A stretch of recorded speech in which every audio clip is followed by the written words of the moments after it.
2 రోజులుగా చూస్తున్నారు, అన్ని ట్రోల్స్ వస్తున్నాయి. నేను చేసిన ఒకే ఒక వీడియో మాత్రం నేను పోస్ట్ చేశానండి. అది నేను చనిపోవాలని డెసిషన్ తీసుకొని నా పిల్లల కన్నా ఆ కిరణ్ రాయల్ నన్ను మోసం చేసి తీసుకున్న డబ్బులు చెందుతాయనే ఉద్దేశంతో సూసైడ్ వీడియో పెట్టి నేను సూసైడ్ చేసుకునే ప్రయత్నం చేశాను. కానీ ఆ భగవంతుడు నాకు అదృష్టం కూడా ఇవ్వలేదు.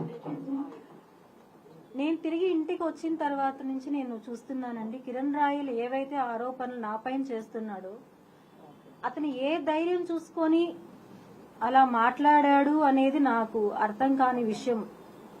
ఎందుకంటే ప్రతి ఒక్క దానికి సాక్ష్యాలు నా దగ్గర ఉన్నాయి.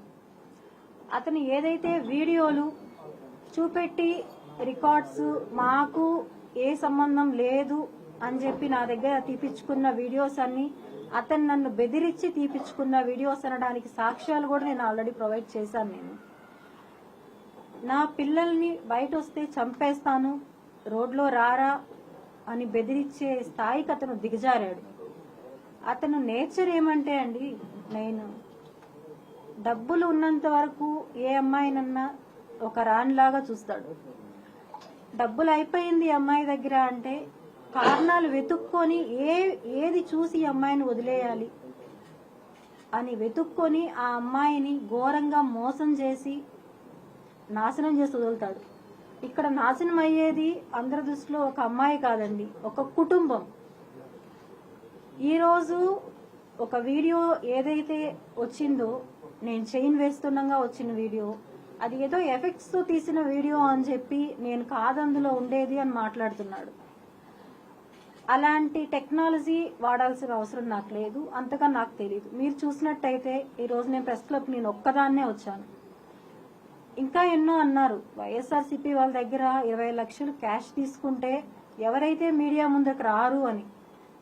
క్యాష్ తీసుకోవాల్సిన అవసరం నాకేముందండి? నేను నా 1,20 లక్షల కోసం నేను పోరాడుతున్నాను. నేను నా 25 సవర్ల బంగారు కోసం నేను పోరాడుతున్నాను.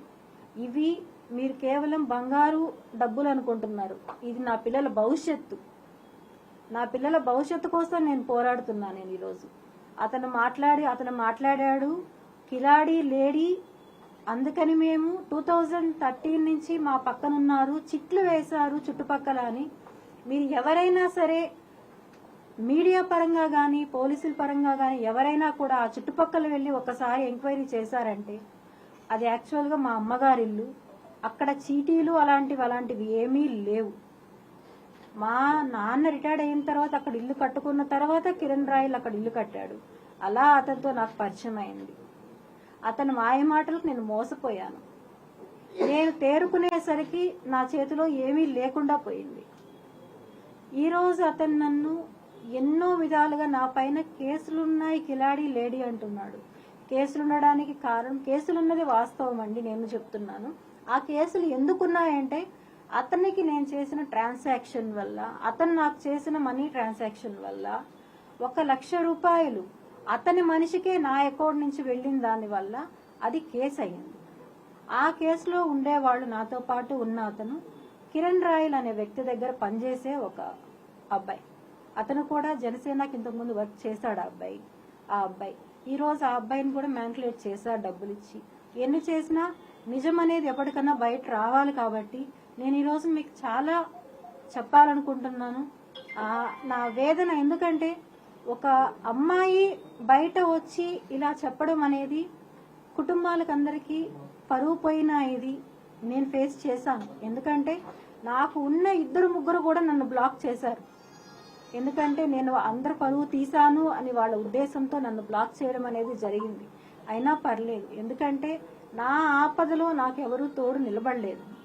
నా బిడ్డకి సర్జరీ అని చెప్పి కిరణ్ రాయల్కి నేను ఫోన్ చేసి నాకు డబ్బులు కావాలి ఎమర్జెన్సీ అంటే నానా మాటలు మాట్లాడి నా ఎంటీ చెక్ తీసుకొని 1 lakh రూపీ నాకు ఇచ్చాడు. ఇది ఎప్పుడంటే 1.5 months బిఫోర్. ఎంటీ చెక్, అది కూడా నేను ఎంటీ చెక్ ఇవ్వను అంటే లేదు ఎంటీ చెక్ కావాలి అని చెప్పి తీసుకున్నాడు. దానికి సాక్ష్యం అతనితో ఉండే వ్యక్తులే సాక్ష్యాలు, మా ఇంటి సీసీ కెమెరా ఫుటేజ్.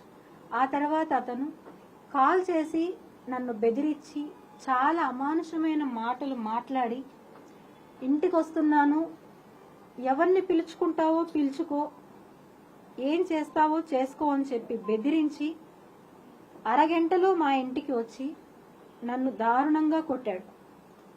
కొట్టి అక్కడ మిద్దె పైన కెమెరా లేదు కాబట్టి ఆ ఫుటేజ్ నేను ఇవ్వలేకపోయాను. నేను కొట్టి తిరిగి అతను ఎంతో హుందాగా మా ఇంటి మెట్లు దిగి అతను వెళ్ళాడు.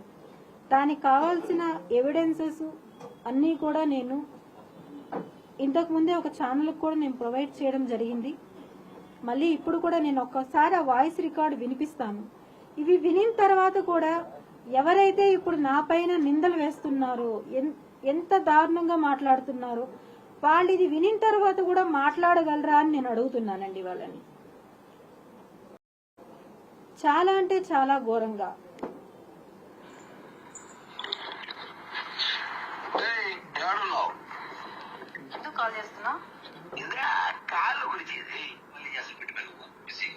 ఒకసారి డేట్ కూడా నోట్ చేసుకోండి, 27th.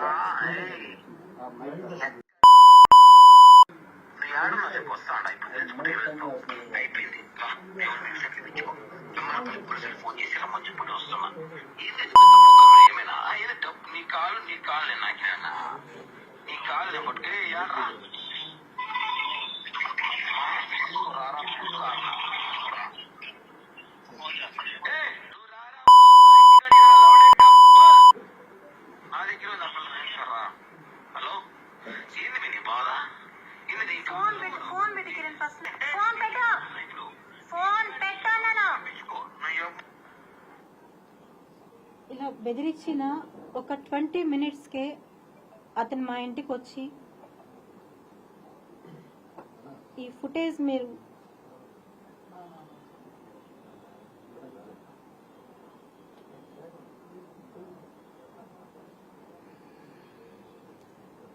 ఇది మీకు కనిపిస్తుందో లేదో, వచ్చి మా కింద డోర్ నాక్ చేసి మా పెద్ద అబ్బాయిని నేను ఎక్కడున్నానని అడిగి, నేను మిద్దె పైన ఉన్నాను అని చెప్పి బాబు చెప్పడంతో, అంటే మా పిల్లోళ్ళకి తెలియదు తనకి నాకు గొడవలు అవుతున్నాయి అప్పుడు అని చెప్పి నేను చెప్పలేదు వాళ్ళకి.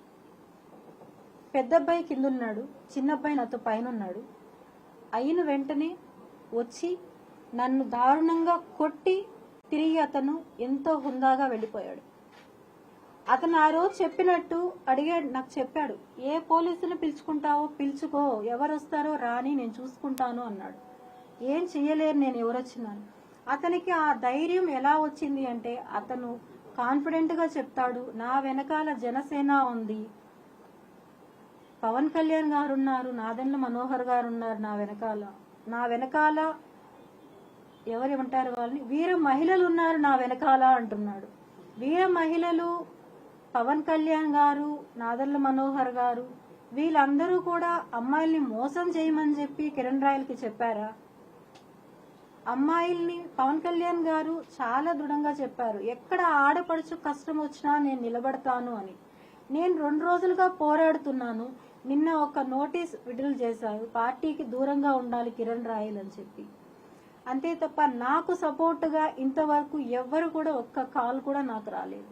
అతను నన్ను ఇంత ఘోరంగా మాట్లాడుతున్నాడు, అవమానిస్తున్నాడు, ప్రాణహాని ఉంది, నా బిడ్డల్ని చంపేస్తానని బెదిరిస్తున్నాడు, రోడ్లో వెళ్తే యాక్సిడెంట్ చేపి చంపేస్తానంటున్నాడు. ఏవి కానీ రాలేదు.